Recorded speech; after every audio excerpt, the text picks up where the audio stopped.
Hello, everyone. So good to see you again. Welcome back. Welcome back. If you know me and you were friends and you're familiar with my work, please say hello. Please comment throughout what stands out for you, your questions. I just love interacting with you and serving you more. If you're new here, I'm very happy to meet you. Please introduce yourself and just say hi. And again, same with you. Interact as much as you want, as much as you can. I always appreciate that. So today is about communication, something that everybody wants to talk about. It's the main thing. Now, the trick here is that women communicate a lot, like with each other, more so than we see men doing. And we can get the impression that we know how to do it, right? And we are pretty good, I must say. However, if you're here, it means that somehow it's not working in your marriage or with the man in your life. And so I'm going to share with you today the 3 common pitfalls that smart, caring, loving women fall into when trying to communicate with their husband. So let's start by saying you've probably tried some of the things, right? You've tried being a little bit more silent, not bringing up as much, or maybe you've tried bringing up everything to make sure he knows what's going on with you. Maybe you've tried a particular protocol like nonviolent communication or some kind of conscious awareness practice. And yet, despite all this clarity you have with yourself and your desire to communicate, you might still be getting responses that don't feel good. You might still be feeling like he either shuts down or he lashes back or he says, yeah, yeah, but then nothing changes. So, communication is like the tip of the iceberg in a relationship. That's why everybody's talking about it. Like, well, our communication isn't good, or we're crossed wires, or it doesn't feel good. Like maybe you're getting your points across most of the time, but it doesn't feel good to speak with your man. You're kind of like, you feel frustrated or thwarted, or maybe you feel a little repressed, like you can't really express yourself fully in that space. So I'm going to let you know what the 3 things are today and help you to gain a new awareness of the nuances that happen in communication. So these 3 things are not words you say. They're not, um, you know, even tone. They come from your energy. They come from your beliefs and your thoughts and your expectations. Essentially, your orientation, your purpose in communicating. So when you have something to say to your man, there's 3 things that usually come up if it's not going well. The first one is entitlement. And this one goes along with my husband should X, right? He should hear me out. He should listen without fixing.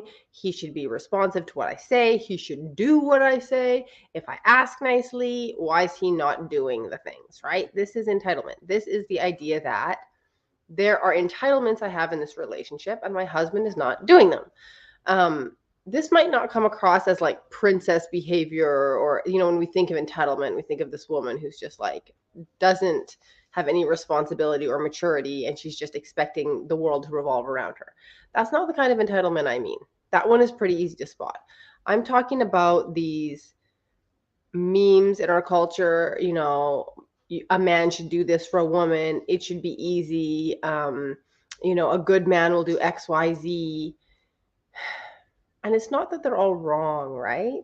It's not that there are not things you legitimately need in your relationship. It's just that the energy of entitlement will transmit to your husband, to your man, and it will light a little fire in him. And that little fire will distract him from listening to you. That little fire will not be gaining his attention because he can feel the demand in that. So when there's an entitlement, there's an energy of demanding. This must happen or else. Now, maybe you've actually used those words when you were at your wit's end. I don't blame you. But even when that's something we carry in our body, like, how dare this happen, right? Now, does that mean you can't have expectations? You can't have standards? You can't have needs? Absolutely not. You need to have a sense of worthiness, that all your feelings matter, that all your desires matter, that everything that is coming up in you is worthy of expression. Um, However, that doesn't mean you're entitled to anyone else's behavior. Not your man, not your kids, not your mom. Nobody owes you anything. Now you might think, I'm married, this is a contract, etc. Yeah, but that doesn't work, right? It's not like you can go back to the papers and be like, it says here you would be faithful, right? People still cheat because in the end, we're all free agents. We all can do whatever we want. So when we fully embody that your husband is free to act however he please, to do nothing, to do everything, to say nothing, to say everything, we can help to remove this entitlement from our language and from our energy. Okay. Doing this will free up space for him to hear you. It'll free up space for him to take action. Okay. The second mistake that smart, conscious women make is we judge our husbands. And this comes a little bit from my last video about diagnosing and being in his lane. You can go back and watch that if you want, where I talk about how we tell stories about our husband. So when we're telling stories about our husband in our head, we're essentially judging him. We're making judgments, analysis, critique, diagnosis. That's all a judgment, right? So when we say, I called him out, that's a judgment. Calling out your husband doesn't really work, okay? It's again, it's a meme in our society that men need to be called out more, and it's absolutely self-sabotaging in a romantic relationship. Even in a non-romantic setting, calling men out, like women calling men out, generally doesn't inspire anyone. It doesn't inspire them to change, doesn't inspire them to listen, generally inspires a lot of resistance, lights a big fire. Remember, I'm talking about this fire that's lighting up in him? So judgment is when we say, you aren't listening, you aren't paying attention, you are distracted, you don't care about me, you don't care about my feelings. Work is more important to you. See how those are all statements about him that we have determined to be true? They might not be true, and they might be true, right? But it's not your job to be his judge. You see how there's a superiority to that? You're sitting up here on the judge platform, and he's down there, the accused. And it's like, you, my friend, are out of line. That is a mother energy that is disciplining a child, right? We're calling out behavior. We're saying this is wrong and you can't do it that way. So if you find yourself telling your husband what he is, what he's doing, how he's doing it, that is you projecting your discomfort into a judgment. So for example, I'll give you one example of this. Say you are chatting with your husband and he pulls out his phone, right? And you're like, oh, fire lit up in you, right? The judgment is you're always on your phone. That would be the finite statement judgment. Always and never, not a good idea, but might come out. You're always on your phone, or you never listen to me, or work's more important to you than me, or you're always distracted. All those things will elicit defensiveness. So what do you say? Do you stay silent? No, you don't just simmer and seethe. You're going to say something. So you might say something, hey, hon, I'm feeling insignificant right now, or I'm feeling sad right now. And he's like, what are you talking about? And you say, well, I was really enjoying our conversation. I was having a good time talking to you. And when I saw the phone come out, my heart sank. And then you stop. So you can see how you're not saying about what he does. You're not interpreting his behavior with judgments. You're expressing genuinely your feelings, your excitement, your disappointment, whatever. And if you have to describe something, you're describing it in a passive sense. The phone came out, not you took out your phone and started scrolling on God knows what nonsense that isn't important. It's just, I saw the phone come out and I felt, right? And if you can be in touch with those emotions when you say them, and you're not feeling entitled to him keeping his phone away, then it's going to be more likely that transmission of your feelings will truly get across to him, and he'll be able to go, oh, when I do that, she feels this way. Now, it doesn't mean in that moment he's going to stop, because we're not doing this to control him or manipulate him. We're doing it to give him the best chance to really see us and feel us. We're doing it to create emotional safety and expansiveness between us so that there's the best chance for that emotional bond to happen. It's not about changing behaviors in the moment or controlling him, but it's more likely that he will take your feelings into consideration when you express them this way. Okay, I just got to check my notes here. What was the third thing I was going to say? Judgment, entitlement. Oh, the good one. This is the one. This is the big one. Blame. Blame is rife in our communication. And you're not a bad person if you do this. Like, this doesn't mean you're not a conscious woman. This doesn't mean that you're, mean. It's a innate tendency from all of us, because we weren't taught anything different, that when our feelings are hurt, when feelings come up, we project the cause of that onto the person in front of us, our husband. So, for example, it's a common one, he doesn't respond to you when you're talking to him. So say he's on the couch, maybe he's looking at his phone, maybe he's watching TV, and you start talking to him and he doesn't answer you, right? And you don't know if he heard you, you don't know if he's ignoring you, you don't know any of it, right? And so you have some feelings come up. Perhaps you feel anger and irritation. That's probably the first one. A little fire gets lit, right? And then you're thinking, he makes me so angry. He irritates the shit out of me. This man who doesn't even respond when I'm talking to him, right? So the story starts grinding, which includes blame. So because that thought's in your mind, when you go to him and say something about it, he's going to feel the blame. He's going to feel the projection of your emotions onto him. Now, this is always a hard one, because people will be like, well, don't we affect each other? Like, doesn't our behavior elicit and evoke emotions in our partners? 100% they do. So it's not to say that it's not an obvious correlation that he did the thing and you felt the feeling, right? But the distinction here, and this is really important, is that your feelings are always your responsibility. They are never caused by someone else. They are never someone else's fault, and they are never to blame. They are responsible for their behaviors. It's not that they are off the hook for everything. It's just that when I'm talking to you and I'm dealing with you, we're going to talk about your feelings being yours. He did not make you mad. Now, do I do this perfectly? God, no. Do I do this perfectly with my kids? No.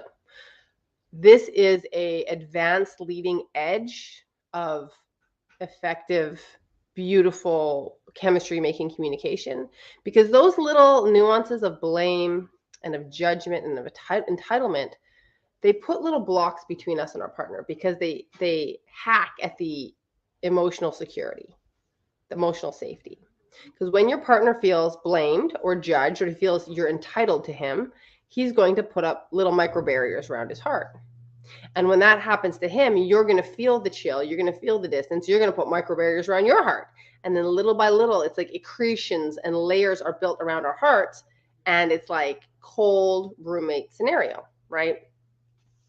So how do we communicate without blame? Well, going back to the cell phone example, or the one where he doesn't answer you, you can say, hey, hon, you can go over to him, touch his arm, or look at him, say, hey, hon, I have something to share. I'm wondering if you heard me just now. And if he says, no, I didn't hear you, you can say, oh, I felt really sad because I thought you were ignoring me, or I felt really sad because I was excited to share something with you. I thought you were ignoring me is a little bit of a judgment, but at least you're attributing it to your own thoughts.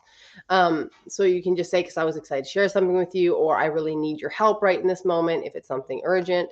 And you're not saying to him or in your head that he has bad intentions, that he's hurting you, that he's somehow deficient as a person.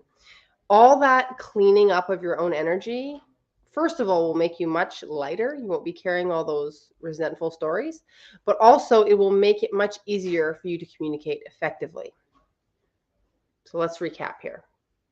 3 common pitfalls that conscious women fall into is 1, blame, and communicating your complaints and your frustrations using blame energy or blaming words, judgments, telling a man what he is or isn't doing, or what he is or isn't thinking, how he is. You are narcissistic, you are selfish, you don't care, you're a workaholic, you're obsessed with your work, whatever. All those things are big judgments, and they are going to cause distance between you. Blame, judgment, entitlement. Entitlement is this culture of, I'm worth it. I shouldn't, I deserve it all, right? Well, here's the thing. You can have it all. You are worthy of it all. I want you to have it all, and you can. But you won't get it through an energy of entitlement.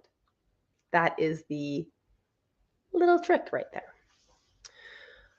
So how do you communicate? You share what you're feeling, you share it without blame, judgment, or entitlement, and you share it early and often. That's what I always say. Just keep speaking. It's that feedback. First of all, you're unloading your basket.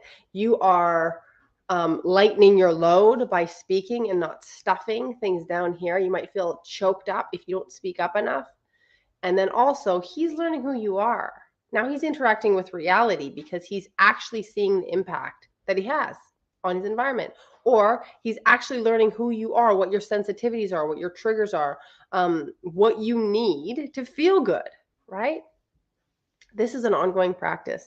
This is the long game, my friends. This is the long game. That's why I love working with married women or women who are in committed relationships, because we have this long horizon perspective. It's like, I want to have this beautiful, connected, great communication 5, 10, 15, 20 years down the line. I want it to keep getting better, which means I have the mindset of an investor, of investing in myself, of investing now, of putting little coins in over and over and over again, both within my self-care and my self-love, and in my respect and honoring of him, and in my genuine, heartfelt communication.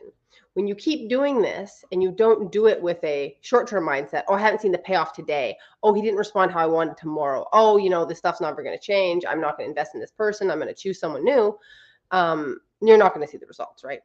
Now, if you do this for 5 years and you see zero change, you can probably guarantee there'll be zero change forever. And then you might have hard decisions to make. But I haven't seen that, because it's actually difficult to change your patterns of thinking and acting as a woman. It's actually takes a lot of awareness and a lot of trial and error, a lot of courage, a lot of vulnerability to be like, I'm stepping up to the plate again. I'm going to try this. Maybe I didn't do it perfect last time. I'm going to try it again. It really takes an attitude of a bit of a scientific, I'm just experimenting. I'm playful. I'm trying this thing out. Not about my self-worth, not about his self-worth, right? So if this resonates with you, please comment below. Let me know what part stood out for you, what parts you have questions about. I love making these videos for you, and I love making them based on the questions you offer, which makes them even more applicable and relevant to what's going on with you. If you love this video, please share it with a friend and invite them to our group. And if you want coaching, or you want to get all my content distilled in one place that you can work through systematically, that's my Happily Married Woman program. Or if you just want me in your pocket, voice memo, texting, and weekly calls, that's my one-on-one coaching. Both are wonderful. Both can get you huge results. It just depends on what season you're in and what you're looking for. Thank you so much for honoring your own hearts, your own desires. Thank you for being radically countercultural and respecting and honoring your husband as well, and for spending your most precious resource in being here today. I look forward to hearing from you. Bye-bye.